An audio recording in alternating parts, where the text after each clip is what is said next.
आज हम बात करेंगे जैसलमेर में गत दिनों हुए जमीन आवंटन की।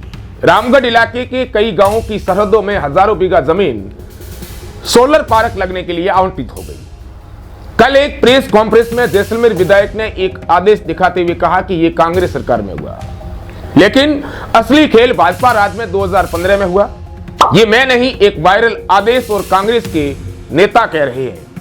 आज हम किसी प्रेस नोट को नहीं पढ़ेंगे, न आपको कोई प्रेस नोट की जानकारी देंगे। आज हम फाइलों की परतें खोलेंगे और वो फाइलें हैं आखिर 2019, 2015 और 2026।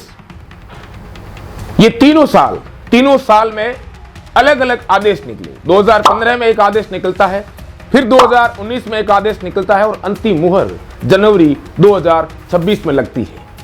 आखिर रामगढ़ की हजारों बीघा जमीन किसने आवंटित की? किसकी सरकार में रास्ता बना? किसके शासनकाल में आदेश आगे बढ़ा और किसके कार्यकाल में अंतिम मुहर लगी?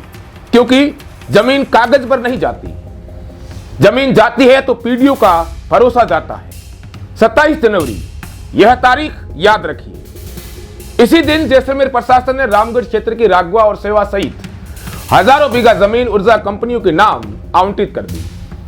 यह कोई राजनीतिक बयान नहीं, सरकारी रिकॉर्ड है और इसके बाद से जो हो रहा है वह आप सब देख रहे हैं। ग्रामीण सड़कों पर है, जगह जगह ओरण गोचर बचाने के लिए धरने चल रहे हैं और लोग पैदल जयपुर की ओर जा रहे हैं। अब आपको पीछे की कहानी सुनाते हैं। 7 मार्च 2015 प्रदेश में भाजपा की सरकार इंदिरा गांधी नहर परियोजना विभाग के स्तर पर रामगढ़ तहसील के 16 गांवों को डीकोलोनाइज करने की प्रक्रिया शुरू होती है।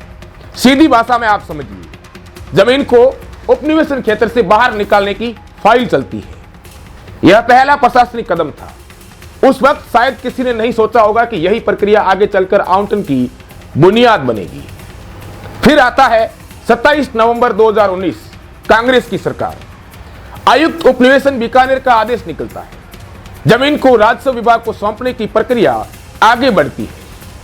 भाजपा आज कह रही है कि यह वही आदेश है जिसने आवंटन का दरवाजा खोला। लेकिन अब वर्तमान पर आइए। 2026 प्रदेश में भाजपा की पूर्ण बहुमत वाली सरकार, केंद्र में भी भाजपा, और जमीन का वास्तविक आवंटन 27 जनवरी को इसी शासनकाल में होता है। तो क्या जनता यह माने कि शुरुआत किसी और ने की, रास्ता किसी और ने बनाया और मंजिल तक पहुंचाने का काम किसी तीसरे ने किया, इसलिए कोई जिम्मेदार नहीं है? और कहानी यही खत्म नहीं होती। हालिया राज्य बजट में रामगढ़ क्षेत्र के लिए 2900 करोड़ रुपए का प्रावधान घोषित किया गया। राघवा और सेवा का नाम लेकर ऊर्जा परियोजना के इंफ्रास्ट्रक्चर को मजबूत करने की बात कही गई। पहले जमीन आवंटित होती है, फिर बजट आता है। क्या यह महज संयुक्त है या पहले से तय रोड मैप का हिस्सा? कांग्रेस नेता कह रहे हैं कि भाजपा सरकार ने सत्ता में रहते हुए जमीन कंपनियों को सौंप दी और अब 2019 के आदेश का हवाला देकर खुद को बचा रही है। उनका आरोप साफ है, अगर नियत होती तो एक कैबिनेट निर्णय से यह आवंटन रोका जा सकता था, रद्द किया जा सकता था। वहीं जैसलमेर के विधायक छोटू सिंह भाटी प्रेस कॉन्फ्रेंस में कहते हैं कि यह सब कांग्रेस के राज में इस आदेश का परिणाम है और भाजपा पर आरोप लगाना राजनीतिक चाल है। लेकिन विश्लेषण यहीं से शुरू होता है। अगर 2019 का आदेश गलत था तो उसे रद्द क्यों नहीं किया गया? अगर 2015 की प्रक्रिया सिर्फ तकनीकी थी तो उसका परिणाम आज जमीन आवंटन में क्यों नहीं दिख रहा? अगर सब कुछ पिछली सरकारों की देन है तो 27 जनवरी को फाइल पर हस्ताक्षर किसके प्रशासन ने किए? रामगढ़ का किसान तारीखों का खेल नहीं समझता, वह अपनी जमीन समझता है। चरवाहा कानून की धाराएं नहीं गिनता, वह अपनी गोचर देखता है। महिलाएं आदेशों की भाषा नहीं पढ़ती, वे ओरण की पवित्रता जानती है। यहां एक पैटर्न दिखता है। 2015 में रास्ता खुला, 2019 में प्रक्रिया मजबूत हुई और 2026 में आवंटन लागू हुआ और उसी समय 2900 करोड़ का बजट आया। इसे निरंतरता कहेंगे या संयोग? राजनीति में अक्सर जिम्मेदारी घूमती रहती है, लेकिन जमीन का रिकॉर्ड स्थायी होता है। 27 जनवरी दर्ज हो चुकी है, आवंटन हो चुका है, बजट घोषित हो चुका और जनता सड़क पर है। आज रामगढ़ की रेत सवाल कर रही है, क्या विकास के नाम पर समाज जरूरी नहीं था? क्या स्थानीय लोगों की सहमति ली गई? क्या ओरण और गोचर का संरक्षण वैकल्पिक इंतजाम हुआ? यह सिर्फ राजनीतिक बहस नहीं है, यह भरोसे की परीक्षा है और जब भरोसा टूटता है तो इतिहास बहुत सख्त फैसला लिखता है। तो जिम्मेदार कौन है? शुरुआत करने वाला, आगे बढ़ाने वाला या अंतिम मुहर लगाने वाला? आप कमेंट बॉक्स में जरूर बताएं। और लगातार ऐसी ही खबरों को देखने के लिए बवाल से हमेशा आप जुड़े रहें और आगे वीडियो में जरूर देखें कि कांग्रेस के नेता रुखदान झीबा ने क्या कुछ कहा है। कल जैसलमेर के विधायक आदरणीय छोटू सिंह ने एक प्रेस कॉन्फ्रेंस करके ओरण के मामले को लेकर, भाजपा के जिलाध्यक्ष भी साथ में, तो उन्होंने जनता को गुमराह करने का एक बहुत सुनियोजित प्लान तैयार किया, जिसमें उन्होंने एक वक्तव्य दिया कि कांग्रेस के राज में ओरण की जमीनों की बंदरबाट शुरू हुई।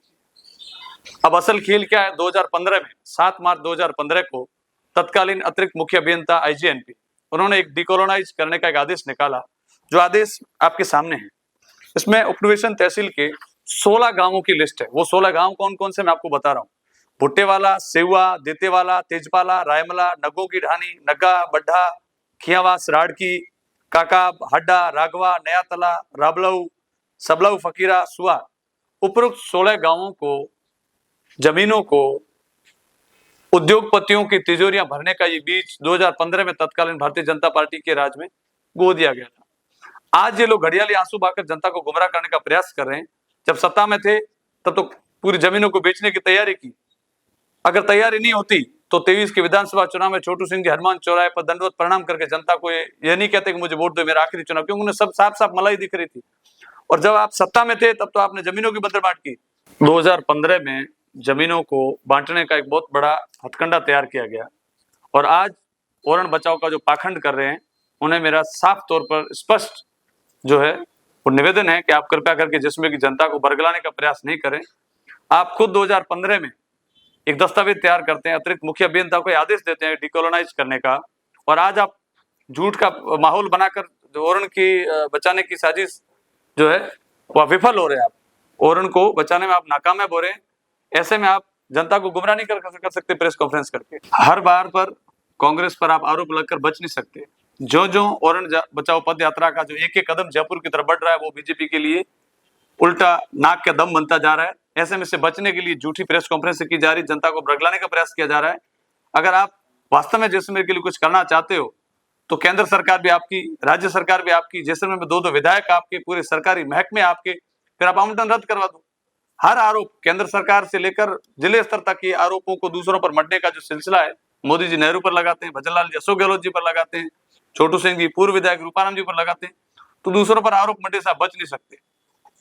आपके इस चैनल के माध्यम से मैं जिसमें की जनता को, तमाम ओरण प्रेमियों को, वन्य प्रेमियों को, पर्यावरण प्रेमियों को एक स्पष्ट संदेश देना चाहता हूं कि कल होने वाली विशाल जो विरोध प्रदर्शन है सरकार का जो ओरण के समर्थन में, उसके लिए आप सब लोग आमंत्रित हैं और इनका पर्दाफाश कीजिए ताकि इन लोगों का झूठ जो है वो जिसमें के सामने खुल सके और हमारी ओरण सुरक्षित हो सके।